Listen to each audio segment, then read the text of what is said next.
सिया राम। अयोध्या धाम में रौनक कल से छाई हुई है और पूरे देश ने कल एक बार फिर से दिवाली मनाई। हर घर में दिए जलाए गए, हर राम भक्त कल खुशी के मारे झूम रहा था और हमने देखा कि अयोध्या तो 2 रातों से सोई ही नहीं है। एक दिन पहले रामलला के आने की खुशी थी और कल जब रामलला आ गए तो इस बात की खुशी थी कि रामलला इतने वर्षों के संघर्ष के बाद, इंतजार के बाद आखिरकार आ गए हैं। और इसीलिए आज सुबह से भी जगह जगह हम देख रहे हैं कि भक्तों का जो एक तरीके से भाव है वो निकलकर सामने आ रहा है। पहले दर्शन करने के लिए आज पहले दिन बहुत भारी संख्या में लोग उमड़े और अभी भी लगातार दर्शन, क्योंकि आज मंगलवार का दिन है और पहला दिन था जब रामलला विराजमान भव्य राम मंदिर के दर्शन करने के लिए लोग उमड़ रहे हैं आज। तो ये सब तो आज अयोध्या धाम की बात है, देश की बात है और विदेश से भी लगातार राम भक्तों की गूंज इसी तरह से जय श्री राम के साथ दिखाई दे रही है। लेकिन इसके बावजूद कुछ राजनीतिक दल अभी भी राजनीति करने से बाज नहीं आ रहे हैं। प्रधानमंत्री नरेंद्र मोदी ने कल प्राण प्रतिष्ठा कार्यक्रम के दौरान सीधे सीधे एक बात कही। उन्होंने कहा कि राम आग नहीं है बल्कि ऊर्जा है और ये संदेश और संकेत भविष्य के लिए उन राजनेताओं के लिए भी था जो कि लगातार राम मंदिर का विरोध करते रहे और कहते रहे कि अगर राम मंदिर बन जाएगा तो पता नहीं क्या तूफान आ जाएगा। लेकिन इसके बावजूद चाहे फिर वो ममता बनर्जी हो, अखिलेश यादव हो या फिर कि कांग्रेस पार्टी के नेता राजनीति करने से बाज नहीं आ रहे। ममता बनर्जी ने कहा कि सीता के बिना राम की बात बीजेपी करती है तो क्या वो महिला विरोधी है। दूसरी तरफ अखिलेश यादव कह रहे हैं कि राम राज्य तो तब होगा जब बेरोजगारी हटेगी। तो राम तो आ गए लेकिन राम राज्य कब आएगा। और दिल्ली के मुख्यमंत्री अरविंद केजरीवाल सीधे सीधे दावा कर रहे हैं कि दिल्ली में उन्होंने राम राज्य लाकर दिखा दिया है। तो ये तमाम बातचीत के बीच में अब जरा चर्चा करने की कोशिश करते हैं कि कोई भी इस प्राण प्रतिष्ठा में विपक्ष के नेता आए नहीं। इंडी गठबंधन ने बहिष्कार सा किया लेकिन कांग्रेस में फूट दिखाई दी क्योंकि कांग्रेस के कुछ नेता कल उस प्रतिष्ठा कार्यक्रम में दिखाई भी दिए। तो क्या मजबूरी है राजनीति करने की गठबंधन की और क्यों राम के नाम पर अभी भी इस तरह के वचन बोलने से, चाहे वो ओवैसी हो या तमाम इंडी अलायंस के और नेता, क्योंकि ओवैसी तो इस गठबंधन से बाहर हैं, लेकिन ये राजनीति किस लिए? सबसे पहले जरा प्रधानमंत्री के उस बयान से शुरू करते हैं जो उन्होंने भविष्य को लेकर राम राज्य की और राम को ऊर्जा का संकेत किया।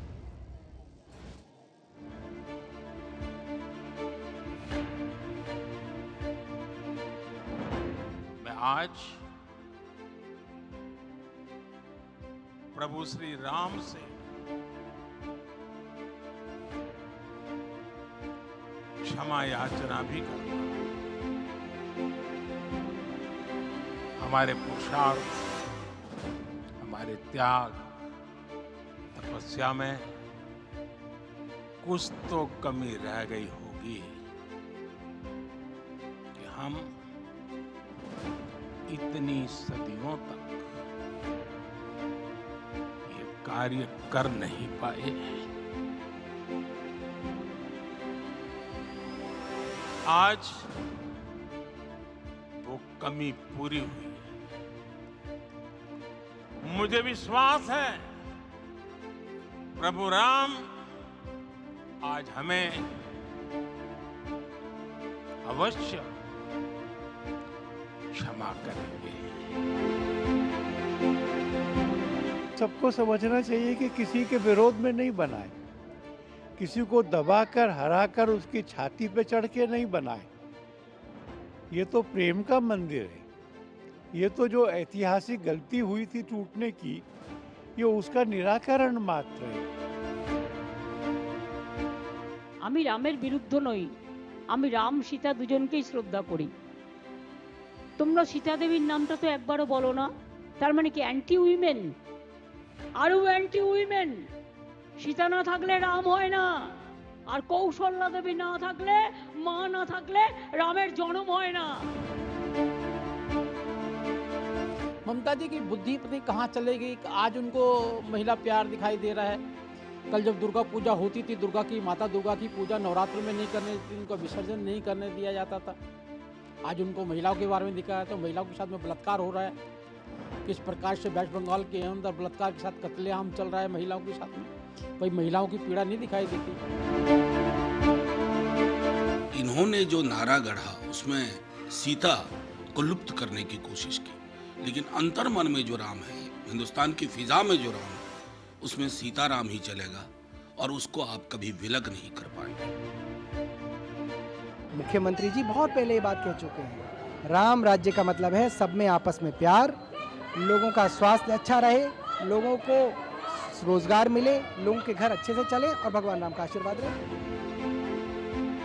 आज के बाद जो पत्थर की मूर्ति थी उसमें प्राण आ जाएंगे।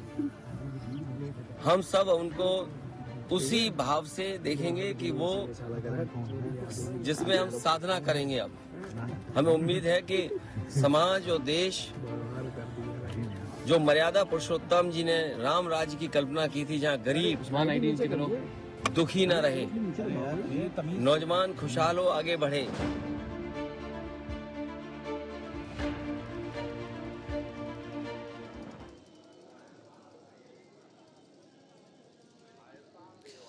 तो देखिए, ये वो राम राज्य है जिसकी बात अखिलेश यादव कर रहे हैं। लेकिन राम राज्य आखिर कैसा था और कैसा होगा? एक तरफ बात की जा रही है राम राज्य में सभी लोग समान हैं, तो फिर अखिलेश यादव क्यों इस तरह से फूट डालने की कोशिश कर रहे हैं? जरा जवाब तलाशने की कोशिश करते हैं सवालों का। बेहद ही खास मेहमान हमारे साथ इस वक्त सीधे जुड़ गए हैं। मैं परिचय करा देती हूँ अपने खास मेहमानों का। हमारे साथ बीजेपी की तरफ से पक्ष रखने के लिए धनंजय गिरी जी, प्रवक्ता भारतीय जनता पार्टी, मौजूद हैं।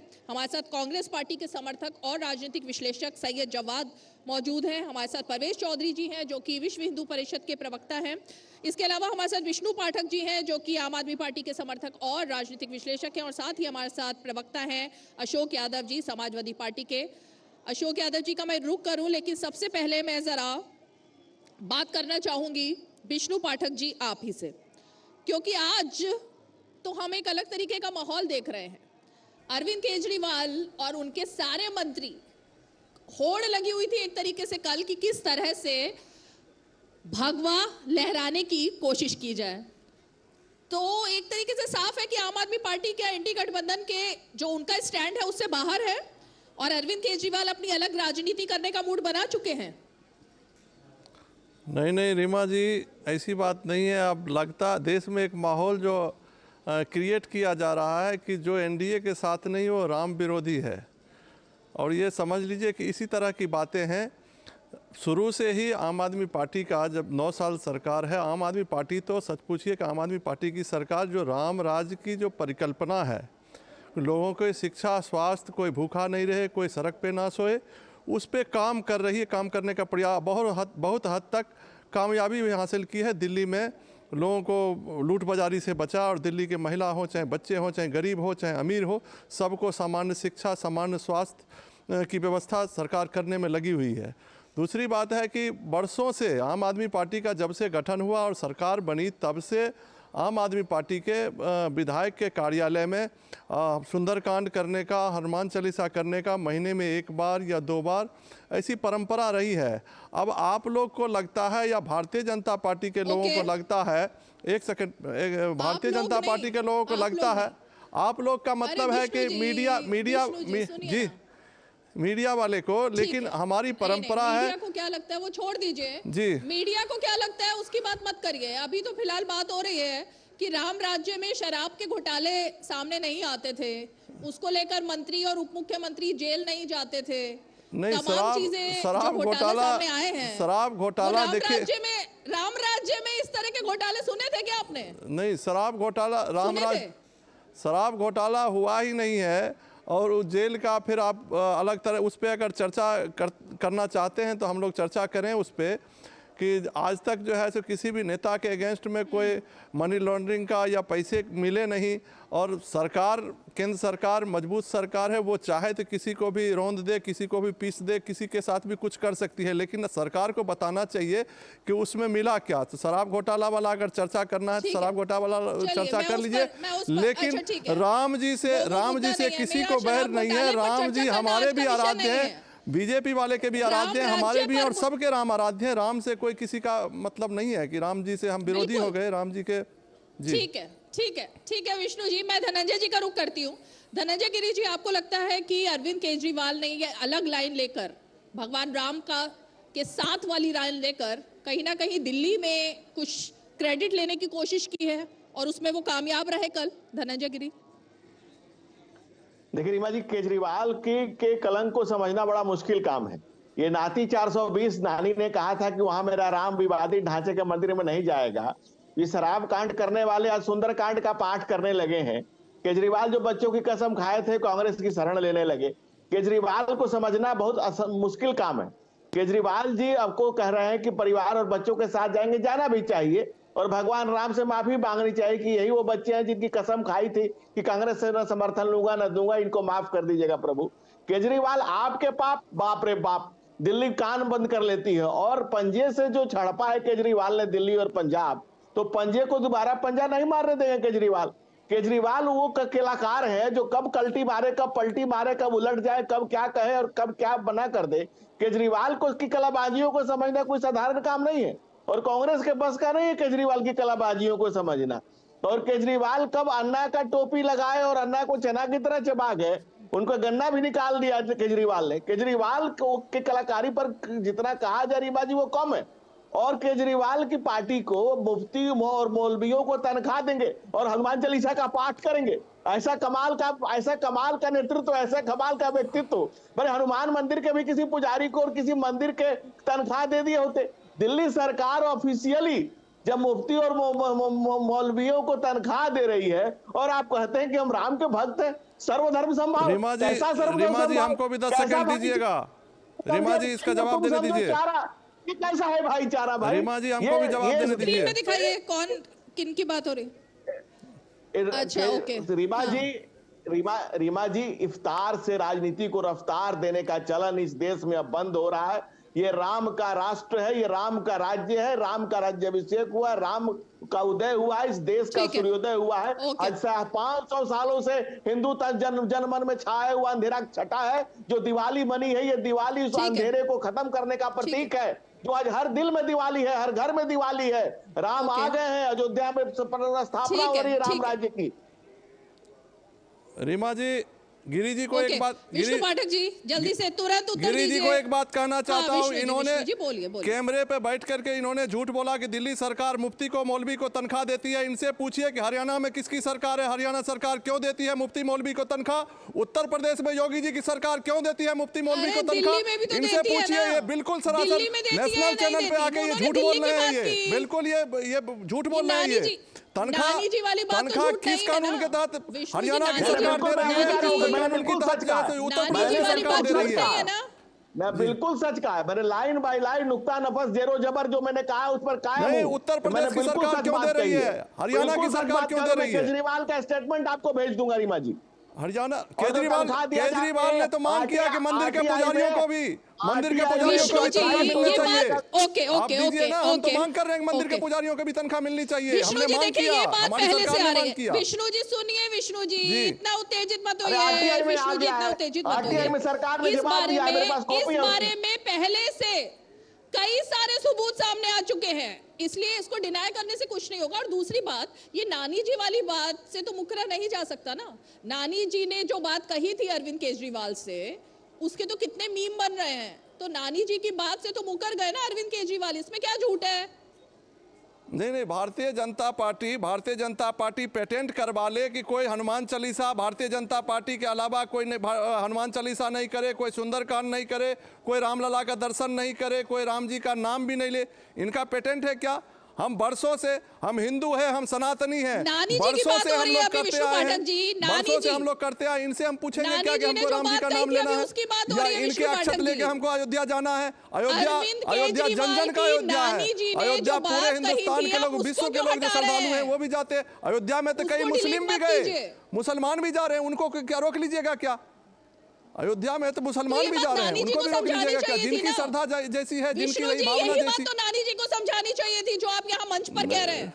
नहीं, इस तरह की कोई बात ही नहीं है। अरविंद केजरीवाल को नानी जी को समझानी चाहिए थी। 111 करोड़ रुपए दिए गए।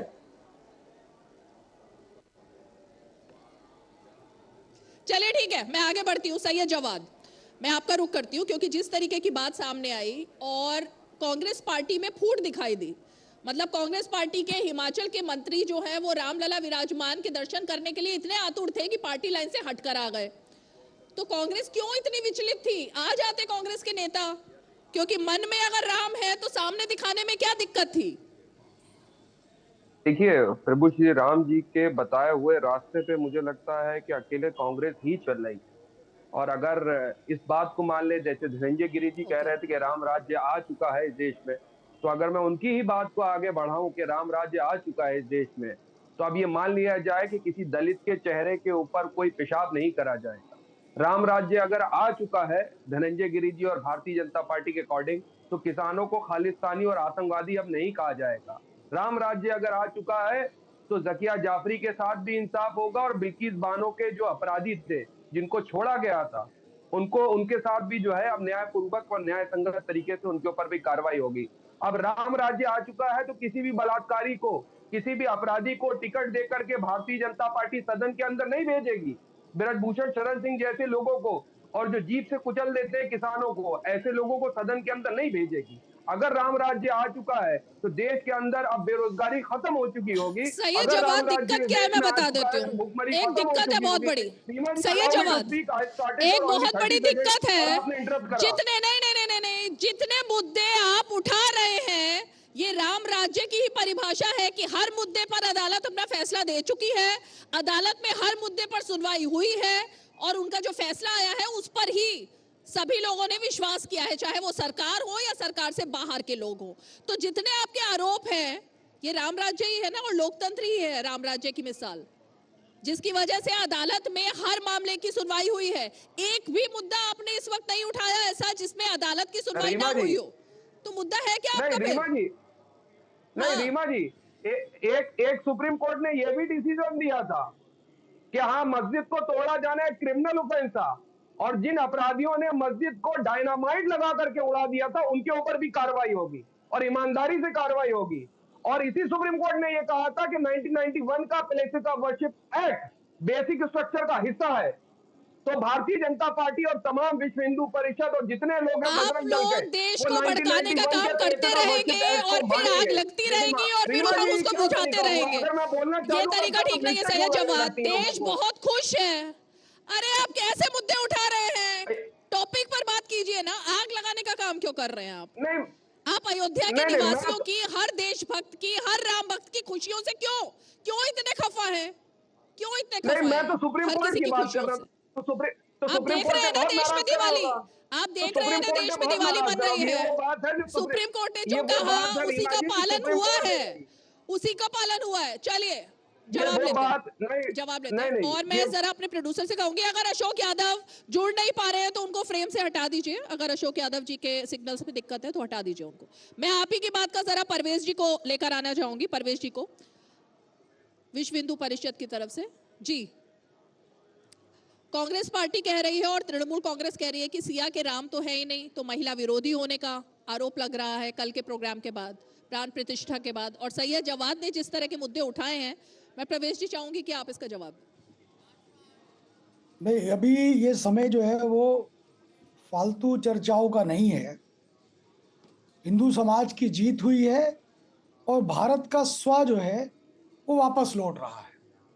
ये जो स्व है ये हिंदुत्व है और वो हिंदुत्व जो सबको साथ में ले चलने की वकालत करता है, सबको साथ में ले चलने की बात करता है, वो स्व वापस आ रहा है इस देश के अंदर। और इतिहास में गलतियां हुई हैं, हम मानते हैं इतिहास में गलतियां हुई हैं। बाबर के गुर्गों ने इतिहास में छेड़छाड़ करी भारत के, और भारत के जनमानस ने 500 साल का संघर्ष किया, बलिदान किया, 76-77 पीढ़ियां उसमें निछावर हो गई, लेकिन इतिहास को हमने ठीक किया और वो इतिहास ठीक हुआ है।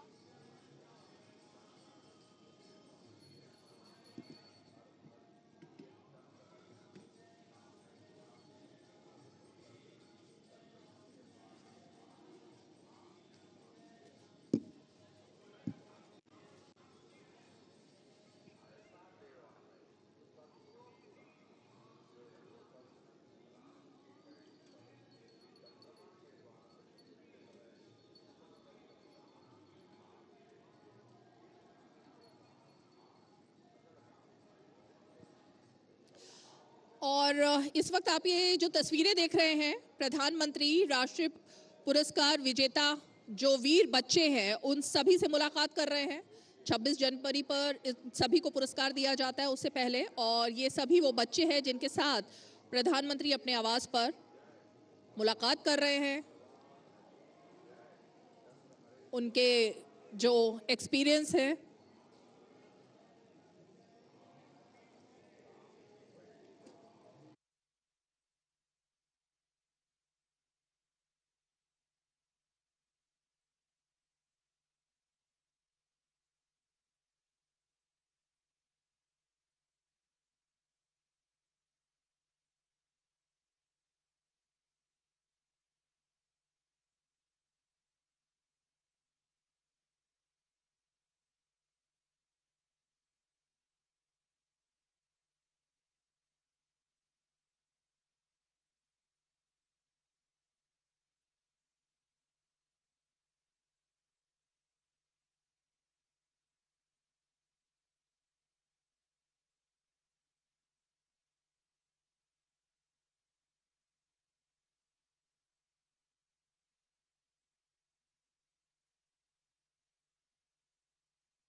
तो ये सीधी तस्वीरें आपने देखी प्रधानमंत्री निवास से, जहां पर राष्ट्रीय बाल पुरस्कार विजेताओं के साथ प्रधानमंत्री मुलाकात कर रहे थे और उन सभी से उनकी जो एक्सपीरियंस है, किस तरह से उन्होंने सफलता प्राप्त की और कैसे ये पुरस्कार हासिल किया, यहाँ तक पहुँचने के लिए उनका जो परिश्रम रहा, वो सभी बच्चों से बात कर रहे थे। चलिए मैं ज़रा लौटती हूँ अपने मेहमानों की तरफ।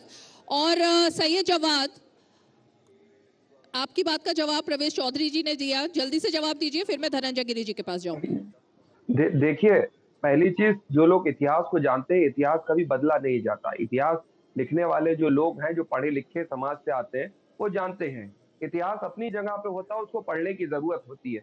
लेकिन कल मैं 2-4 चीजें देख रहा था कि हाँ, जो लोग राम राज्य की कल्पना कर रहे थे, और जो मैं भी जानता हूँ कि यहाँ तो भगवान श्री राम जी तो सबके हैं। भगवान श्री राम जी तो शबरी के भी राम है, और आदिवासियों के भी राम है, गरीबों के भी राम है, बुजुर्गों के राम है, महिलाओं के राम जी पूरे जगत के राम है। उसके ऊपर भारतीय जनता पार्टी ये तसव्वुर करे कि प्रभु श्री राम जी का पेटेंट करा के वही लेकर गए। क्या मेरे प्रभु श्री राम जी मेरे नहीं है? क्या सैयद जवाद जी के नहीं है? किसके नहीं? सबके हैं, सब मानते हैं। लेकिन मैं बड़े अफसोस के साथ कहता हूं कि प्रभु श्री राम जी के नाम का जितना राजनीतिकरण भारतीय जनता पार्टी ने, नरेंद्र मोदी साहब प्रधानमंत्री जी ने करा है, इतना किसी ने नहीं करा। और भारतीय जनता पार्टी की नींव ही जो है वो मंदिर और मस्जिद के नाम से जो ध्रुवीकरण की राजनीति, उसी पे चलती है। मैं गारंटी के साथ कह सकता हूं कि 2024 में मूल मुद्दों के ऊपर भारतीय जनता पार्टी चुनाव नहीं लड़ सकती है। अगर वो लड़ेगी, कल बताइए राहुल गांधी साहब मंदिर जा रहे थे, उनको मंदिर जाने से रोकने वाले ये लोग कौन होते हैं? क्या आप ये भी यही डिसाइड करेंगे? आज उनके ऊपर हिमंता बिश्व शर्मा जैसे लोग मुख्यमंत्री बने हुए हैं, उनके ऊपर FIR करते हैं, जाकर के खुलेआम धमकाएंगे। अरे चीफ मिनिस्टर है 5 साल के, जितने करप्शन के आरोप लगे हैं, सरकार बदलते ही इन बातों पर देशवासी हंसते हैं। सैयद जवाद, कल की तस्वीरें देखकर देश के लोगों को हंसी आ रही है। और असम के मुख्यमंत्री लिख रहे हैं कि यूनिवर्सिटी है मेघालय में, गाली दी जा रही है असम के मुख्यमंत्री को और असम के लोगों को, तो कम से कम सोच लेना चाहिए ना। अरे हंस रहे लोग। धनंजय गिरी जी के पास आओगी। धनंजय गिरी जी, चलिए जवाब सुनते हैं। Dhananjay Giri, okay okay okay okay Dhananjay Giri ji. Rima ji, कल प्रधानमंत्री नरेंद्र मोदी ने सरजू तट से दिए गए संबोधन के बाद संबोधन का स्केल मापना मुश्किल है। इस संगीत में समाज की एक झलक अगर देखें आप, तो प्रधानमंत्री नरेंद्र मोदी के शब्दों में ही आप देख लें, वो क्या कहते हैं राम भारत की आस्था है, राम भारत का आधार है, राम भारत का विचार है, राम भारत का विधान है, राम भारत की चेतना है, राम भारत का चिंतन है, राम भारत की प्रतिष्ठा है, राम भारत का प्रताप है, राम प्रवाह है, राम प्रभाव है, राम नीति है, राम नीति है, नियत नियत और निरंतरता भी है, राम विभु है, विशद है, राम व्यापक है, विश्व है, विश्वात्मा है। हम राममय है सृष्टि हमारे लिए तो जीवन आराम से आरंभ है, राम से शुरू है और राम पर ही समाप्त है। राम आदि है, अंत है, मध्य है, बिंदु है, सिद्धू है, सागर में विराम, गागर में विराम, जीवन में विराम, हे राम है राम। राम जी के सबरी के बिजूठे बेरों में, केवट के पद प्रक्षालन में, भील के घरों में, नर नारी वन बानर, जब जीव जगत महात्मा के अंतर संबंधों की पूरी यात्रा राम है। तुलसी के राम के मानस को जो कल्पना की थी वो आज राम को साकार होते हुए देख रहे हैं। सवाल ये है, राहुल गांधी का एपिसोड, राहुल गांधी कह रहे हैं कि आपने उनको मंदिर जाने से रोक दिया और फिर एफआईआर भी करवाने की कोशिश में है, तो इसकी क्या सच्चाई है? वो जवाब इस पर चाहिए सैयद जवाद को, क्योंकि सैयद जवाद भी वही बात कह रहे हैं जो राहुल गांधी कह रहे हैं।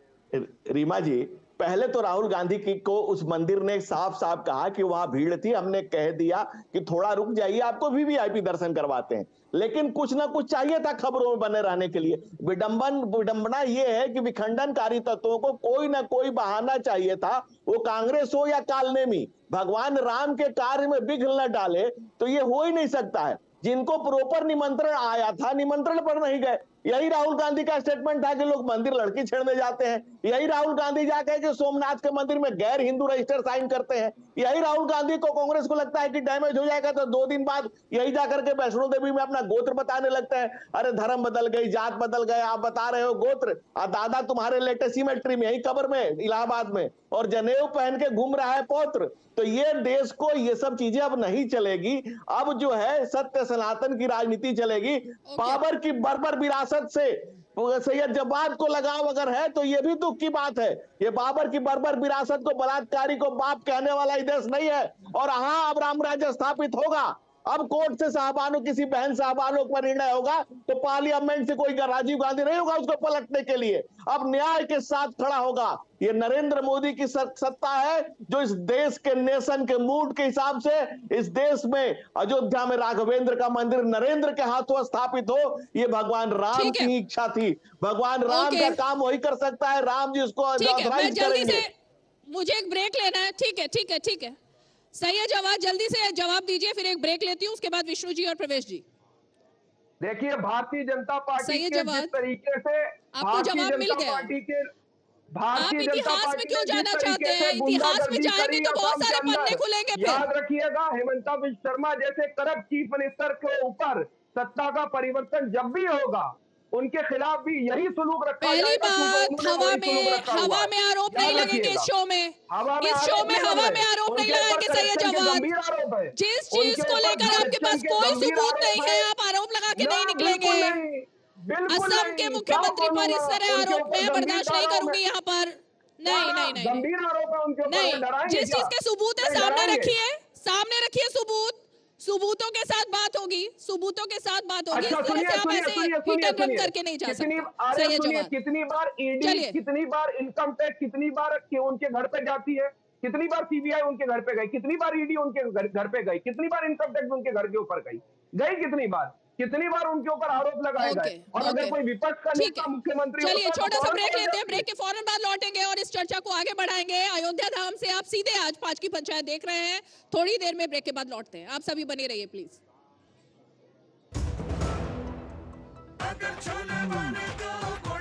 गोल्डी छोले मसाले, जहाँ जाए रिश्ते बनाए, जहाँ जाए रिश्ते बनाए, गोल्डी मसाले।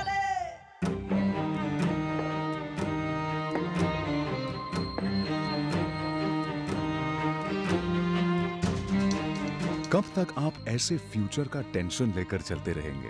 LIC के न्यू पेंशन प्लस के साथ अपनी पेंशन का प्लान बनाइए, क्योंकि ये प्लान आपके फ्यूचर के लिए मार्केट लिंक्ड वेल्थ क्रिएट करता है। और तो और इस प्लान में गारंटीड एडिशंस के साथ पेंशन पाने के कई ऑप्शंस भी हैं, so that you grow young and tension free. LIC, हर पल आपके साथ। आपका विश्वास हमारी शक्ति, आपके सुनहरे सपनों के लिए समर्पित कैनरा बैंक उत्पादों की शानदार कड़ी, आपके लिए, आपके साथ। Canara bank, together we can. Supreme के 9000 से भी ज्यादा प्लम्बिंग एंड ड्रेनेज प्रोडक्ट्स और वाटर टैंक्स बने हैं quality raw materials and innovative design से। सुप्रीम टोटल पाइपिंग सोल्यूशन, जीवन भर का साथ। भोला जी, पार्सल नहीं आएगा, टेंशन मत लो, रिफंड ले लो। हाँ, बस सोशल मीडिया पे अपना बैंक अकाउंट और फोन नंबर डाल दो। यूपीआई कहता है सोशल मीडिया पे बैंक डिटेल्स व फोन नंबर ना डालें। अपने पैसों का खुद ख्याल रखें। बहन, हाँ? और कितना कलेश करोगी? आप भी ये जानकारी शेयर करें और अपने आसपास के भोले को इनसे बचाएं। पिताजी, हम कभी जे घर में पाइप क्यों नहीं लगाए? पिताजी, जे घर जी मैंने लगाया था। कब? जब विशंभर बबलू हुआ करता था। और कब तक चलेगा जे? बेटा, अब ये विशंभर का तो नहीं पता, लेकिन ये पाइप चलेगा।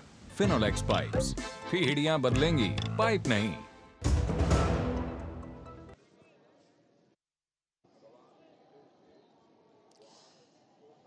तो अयोध्या धाम से आप सीधे देख रहे हैं 5 की पंचायत, और अब हमारे साथ अशोक यादव जी जुड़ गए, प्रवक्ता समाजवादी पार्टी के। अशोक जी, काफी देर कर दी आपने आते आते आज, लेकिन नहीं, मैं पहले ही आया था, थोड़ा सा नेटवर्क प्रॉब्लम थी। करना चाहूंगी ब्रेक पर जाने से पहले।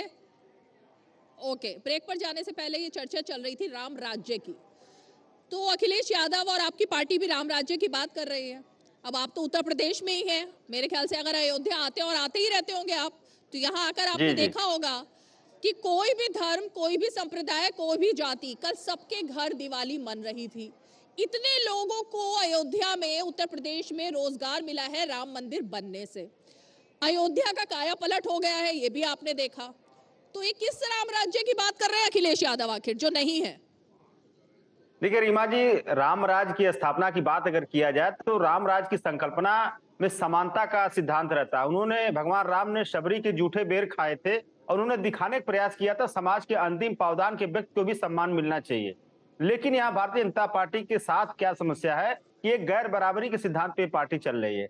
आप देखेंगे टारगेट करके पिछड़े दलित समाज के लोगों को वंचित रखा जा रहा है। आप राजभर समाज से एक मंत्री बना देंगे, पटेल समाज से एक मंत्री बना देंगे, मौर्य समाज से एक मंत्री बना देंगे, यादव समाज से मुख्यमंत्री बना देंगे, लेकिन उन समाज के लोगों का अगर देखा जाए, उन समाज के लोगों का कोई अपलिफ्टमेंट नहीं हो रहा, उनका कोई डेवलपमेंट नहीं हो रहा। आपको यही उत्तर प्रदेश की बात बता दूं, 69,000 सहायक शिक्षक भर्ती में आज भी वहां के जो लगभग 18 से 19,000 पिछड़े दलितों के लोगों को नौकरियों से वंचित रखा गया। ये काम कौन कर रहा है? यही राम राज की बात करने वाली योगी सरकार कर रही है। उन पिछड़ों के साथ, दलितों के साथ अन्याय अत्याचार यही योगी सरकार कर रही है। और समानता की बात कर लिया जाए रीमा जी, तो बुलडोजर कल्चर जो है उत्तर प्रदेश में, ये बुलडोजर में भी समानता नहीं है। अभी बीएचयू में कैंपस में देखिए कि 4 लोगों ने, भारतीय जनता पार्टी जुड़े हुए आरटी सेल के लोगों ने उस बच्ची के साथ किसी हैवानियत किया, लेकिन बुलडोजर का रास्ता उनके घर की तरफ नहीं गया। क्यों नहीं गया? क्योंकि वो भारतीय जनता पार्टी के लोग थे। तो रामराज में समानता की बात की गई थी, महिला सम्मान की बात की गई थी, धर्मगुरुओं का सम्मान होता था रामराज में, लेकिन इस सरकार में धर्मगुरुओं का अपमान हो रहा है। हमारे जो शंकराचार्य धर्मगुरु हैं, कितना अपमानित किया जा रहा है। अशोक यादव जी, सुनिए अशोक यादव जी, इसीलिए जनता जो है ना, फिर वो सवाल पूछती है, और जनता ये सवाल पूछती है कि आप लोगों ने, लगता है कल टीवी चैनल्स भी बंद कर दिए थे बॉयकॉट करते करते, तो टीवी चैनल्स अगर देखे होते और लाइव टेलीकास्ट देखा होता दूरदर्शन के माध्यम से, तो शायद आपको ये पता लगता कि जब श्रमिक जो जी जान से रहे राम मंदिर बनवाने के लिए, इतनी मेहनत उन्होंने की, खुद प्रधानमंत्री ने जाकर उनके ऊपर फूलों की वर्षा की, उन सबसे मिले वो, उसमें प्रधानमंत्री ने नहीं देखा किसका क्या धर्म था, कौन दलित था जिसकी आप बात कर रहे हैं, कौन किस जाति का था किसकी आप बात कर रहे हैं, सबके साथ समान व्यवहार किया गया। लेकिन आप लोग उसकी चर्चा नहीं करेंगे। अब इसकी क्या मजबूरी है, मुझे समझ में नहीं आता। अयोध्या में कोई ये बात नहीं कर रहा, तो आपकी जो पार्टी लाइन है ना, कोई उठा नहीं रहा है वो। अशोक यादव जी, रीमा जी देखिए, अगर फूलों की वर्षा करने से श्रमिकों के घर का राशन पानी चल जाए, उनके बच्चे पढ़ लिख जाए, उनके घर में पैसे आने लगे, तो बहुत अच्छी बात है फूलों की वर्षा करने से। आप फूलों की वर्षा करते हैं, आप श्रमिकों का पैर धोते हैं, लेकिन वहीं दूसरी तरफ उनका शोषण कितना हो रहा है। आपको देखे होंगे कि लगातार उनके पास ऐसे कैसे गैजेट्स शोषण नहीं हो रहा है। है? जब वो राम मंदिर बना रहे हैं, वो उस काम में लगे हैं, तो क्या श्रमिकों से फ्री में काम कराया गया है क्या? एक मिनट, प्रवेश चौधरी जी, इसका जवाब मैं आप ही से लेना चाहूंगी। नहीं प्रवेश चौधरी जी, इनको जानकारी नहीं है, इनको जानकारी नहीं है। एक चीज और समझ लीजिए आप, हमारे समाजवादी पार्टी के जो साथी हैं, आप बहुत दलितों और पिछड़ों के हकदार मत बनिए। आप ही के पार्टी के सांसद थे और आप ही के बड़े नेता ने उनको आदेश किया, तो प्रमोशन में रिजर्वेशन जब अनुसूचित जाति समाज के लिए आ रहा था तो आप ही उसको फाड़ रहे थे। जब महिलाओं को अधिकारों की बात हो रही तो आप ही उसको फाड़ रहे थे। और उत्तर प्रदेश में आपने जो पहले से चले हुए कानून थे, उन कानूनों को रोकने का काम भी आप ही ने किया था, इसलिए उस पर ज़्यादा भाषण देने की आवश्यकता नहीं है। ये देश भी और उत्तर प्रदेश की जनता भी आपको ये जानती है।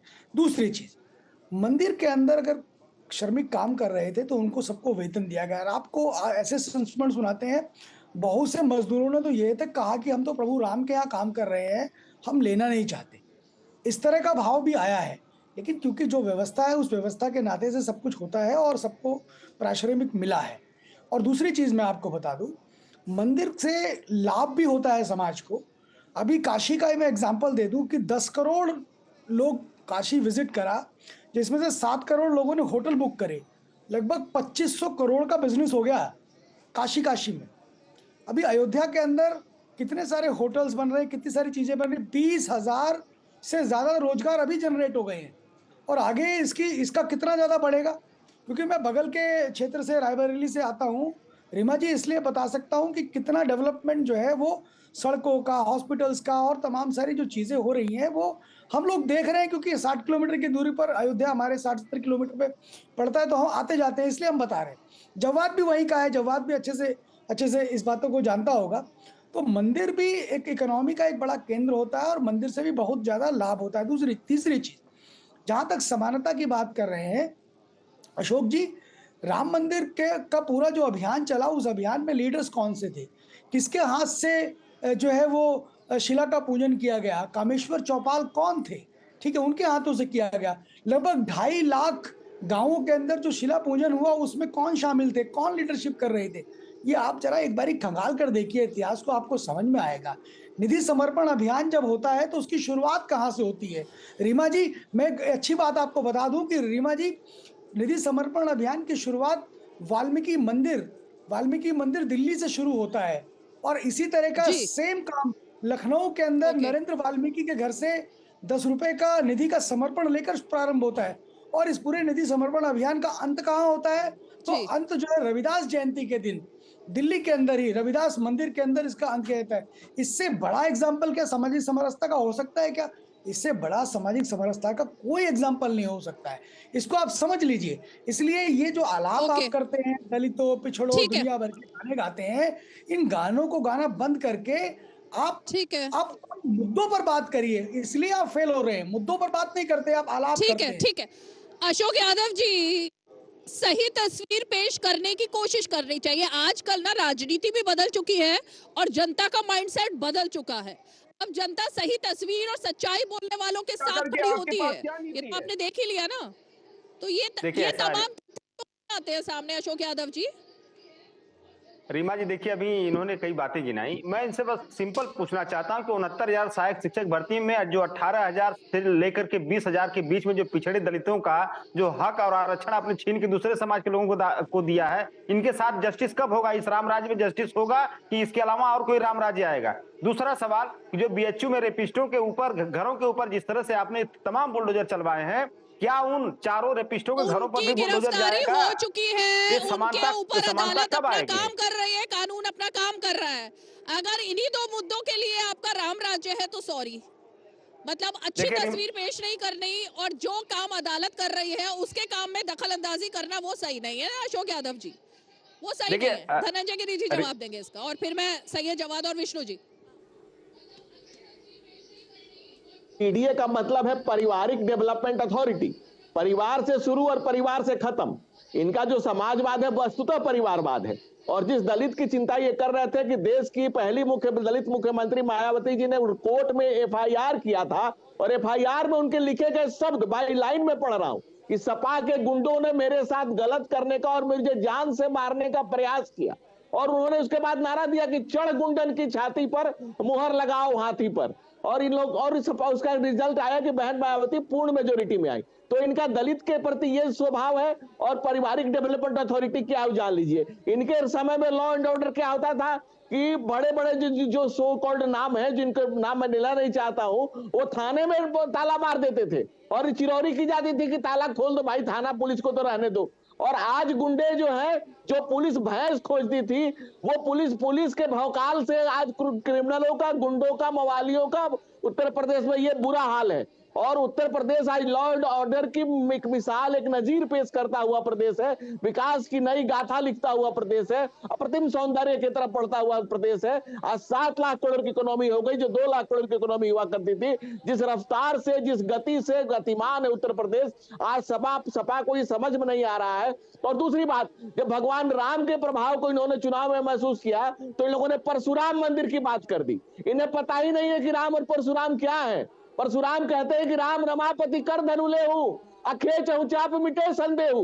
अरे धर्म संस्कृति को कुछ समझ रखिए, भारत धर्म प्राण देश है। अगर कुछ जानकारी लीजिए, अशोक जी, अशोक वाटिका में माता सीता भी रही थी। अशोक का मतलब जहां शोक ना हो, लेकिन आपकी पार्टी शोक में डूबी हुई है कि राम राज्य आ रहा है। इस शोक से बाहर निकलिए, इस शौक से बाहर निकलिए और शौक से श्रृंगार करिए, शौक से दिवाली मनाइए। भगवान राम आए हैं, नया युग शुरू हो रहा है, शौक से बनाइए। आप भी दीपक जलाइए, आप भी हर्षोल्लास के माहौल में डूब जाइए, आप भी बनाइए।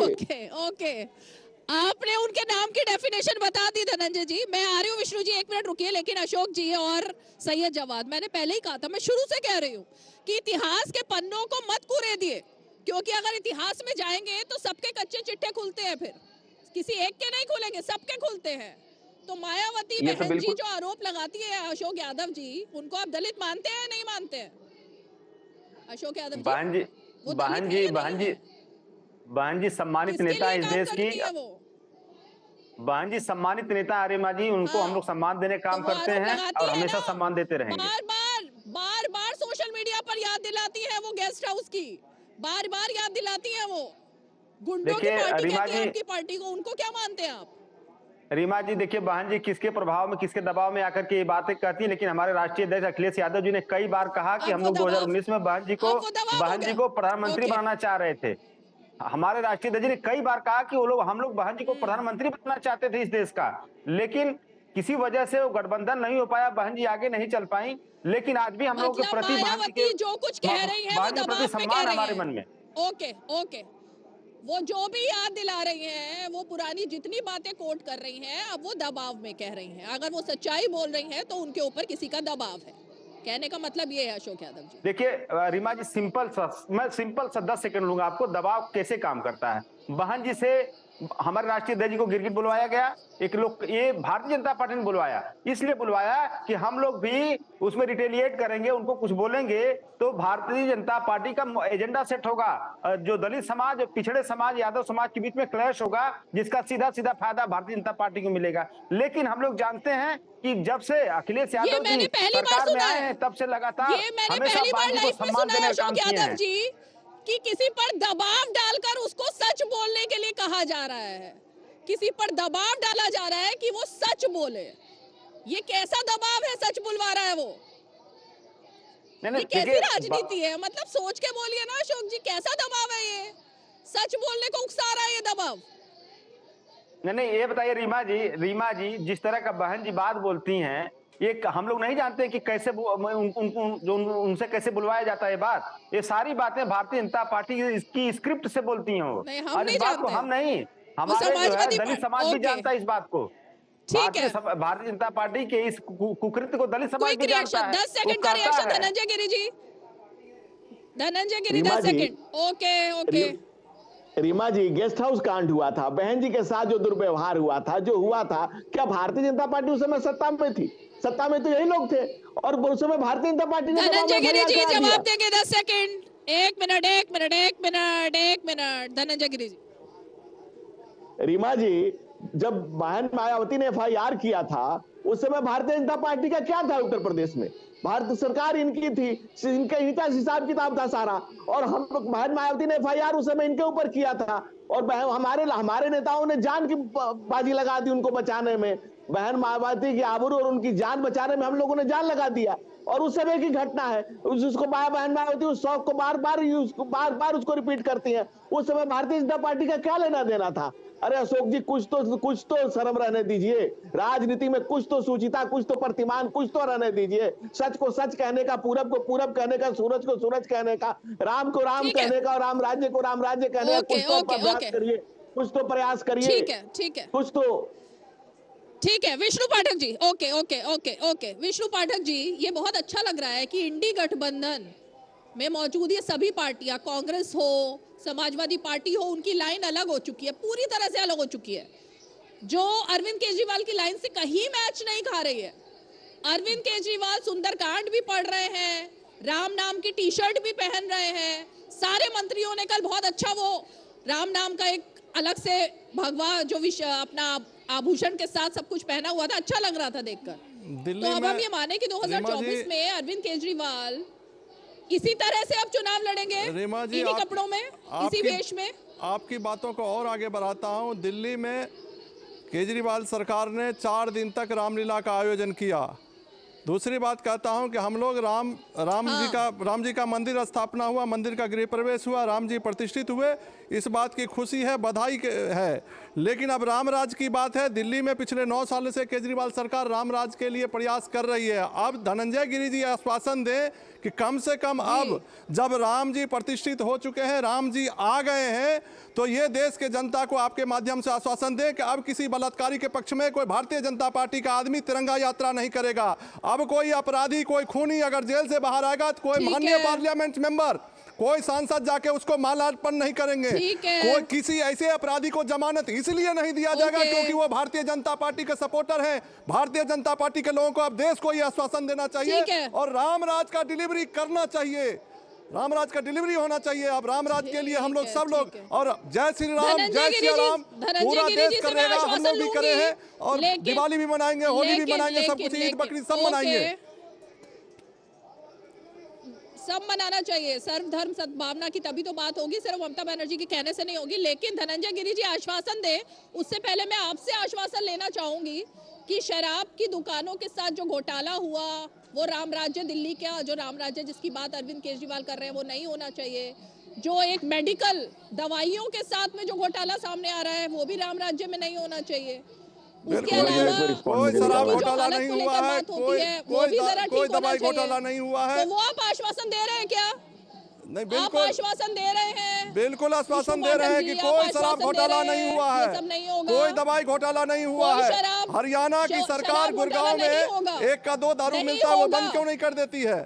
ये बिल्कुल दिल्ली का जो टैक्स कलेक्शन था उसको क्वाइस करने के लिए ये बहुत बड़ी साजिश है, ये बहुत बड़ी साजिश है। आप हरियाणा में दारू बंद करवा दीजिए। एल जोन में क्या मिल रहा है, 1 का 2 दारू मिल रहा है, उसको बंद करवा दीजिए। दिल्ली में, हरियाणा में सही है और दिल्ली में वो खराब हो गया। दिल्ली में चूंकि दूसरी पार्टी की सरकार है इसलिए खराब हो गया। 1 मिनट विष्णु पाठक जी, जल्दी से जवाब सुनिए, जल्दी से जवाब सुनिए। रीमा जी, अरविंद केजरीवाल जब राजनीति में आए थे तो उन्होंने कहा था कि शराब की दुकानें मैं बहनों से पूछ के खोलूंगा कि क्या इस एरिया में शराब की दुकानें खुले कि नहीं। लेकिन आज वो सर्वे करा रहे हैं कि क्या मैं जेल जाकर के मुख्यमंत्री रहूं कि नहीं। क्या से क्या हो गए देखते देखते। दूसरा, अब कोई रेपिस्ट फिजियोथेरेपिस्ट नहीं कहलाएगा। अब किसी महिला का राशन कार्ड बनाने के नाम पर विधायक उसके साथ उस तरह की हरकतें नहीं करेगा जो वीडियो रिलीज हुई थी। अब कोई मंत्री जेल नहीं जाएगा। अब इनके ताहिर हुसैन राष्ट्रद्रोही कामों में आम आदमी पार्टी के शामिल है, जिसका शिक्षा मंत्री और शराब मंत्री, दुनिया के इतिहास में पहली बार एक ही शख्स को बनाया गया। शराब, जिसका मंत्री जेल में, जिसका सांसद जेल में, जिसका मुख्यमंत्री जेल के गेट के फाटक पर खड़ा हुआ हो, इसकी संकल्पना, इसकी परिकल्पना। आप तो ऐसे न थे, आप तो राजनीति में परिवर्तन की बात करने आए थे और परिवर्तन का नोटिस लेकर के भाग जाते हैं। परिवर्तन आपको भीतर किए जा रहा है, परिवर्तन की बात करने आए थे। आप लोकपाल की बात करने आए थे, लोकलाज को भी आपने छोड़ दिया, लोकलाज को भी तिलांजलि दे दी। ओके, सही है जवाब आपका, रुक करूंगी मैं। आप सही है जवाब। कांग्रेस पार्टी की आज की डेट में अब लाइन क्या है, राम मंदिर के साथ है या नहीं है? रुकिए आप विष्णु जी 1 मिनट, सही है जवाब के पास चलना होगा और फिर प्रवेश जी के पास। जवाब के लिए। सैयद जवाद। नहीं, जिस राम राज्य की कल्पना गांधी जी ने करी थी, कांग्रेस आज भी उसी के साथ है। लेकिन हे राम कहने वाले के सीने में 3 गोली मारने वाले नाथूराम की मानसिकता पे चलने वाले भारतीय जनता पार्टी के लोग फिर वही पहुंच गए सैयद जवाद। फिर आप कहते हो मैं आपको रोकती हूँ, फिर आप कहते हो मैं आपको रोकती हूँ। अब तो रोकना पड़ता है ना, फिर आप क्या बोलने लग जाते हो अचानक से।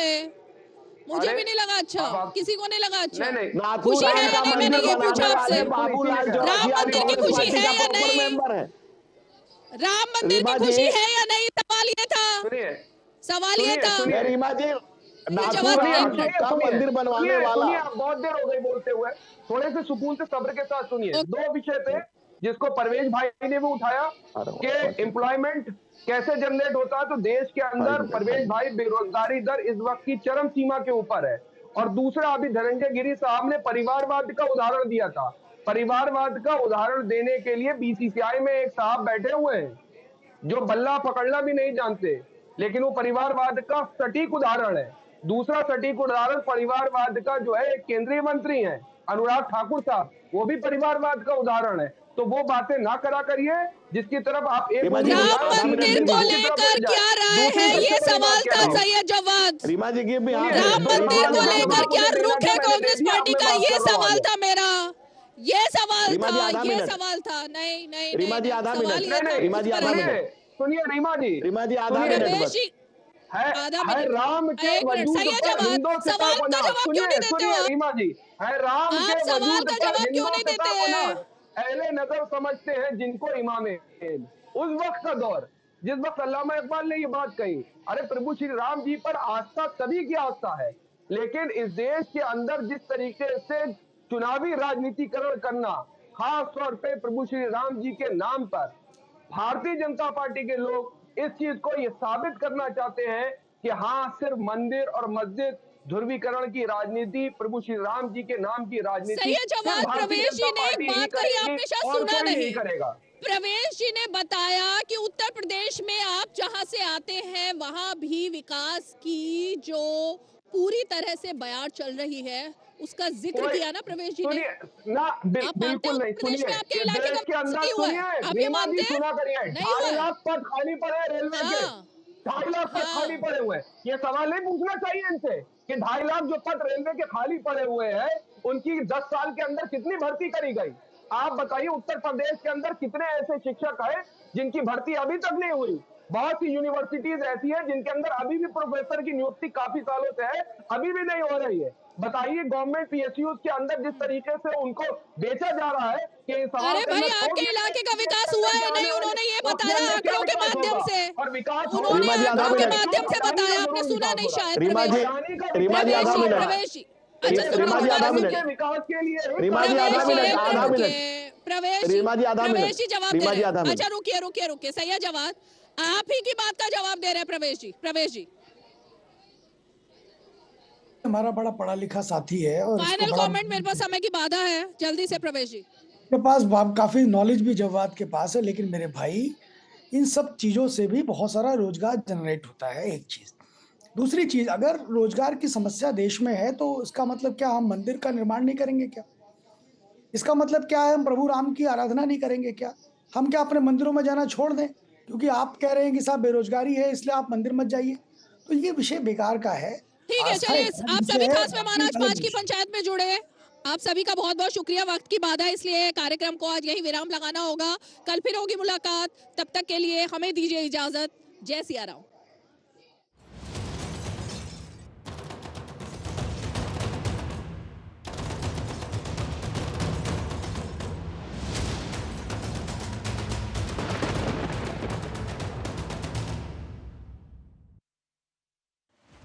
विकास के पथ पर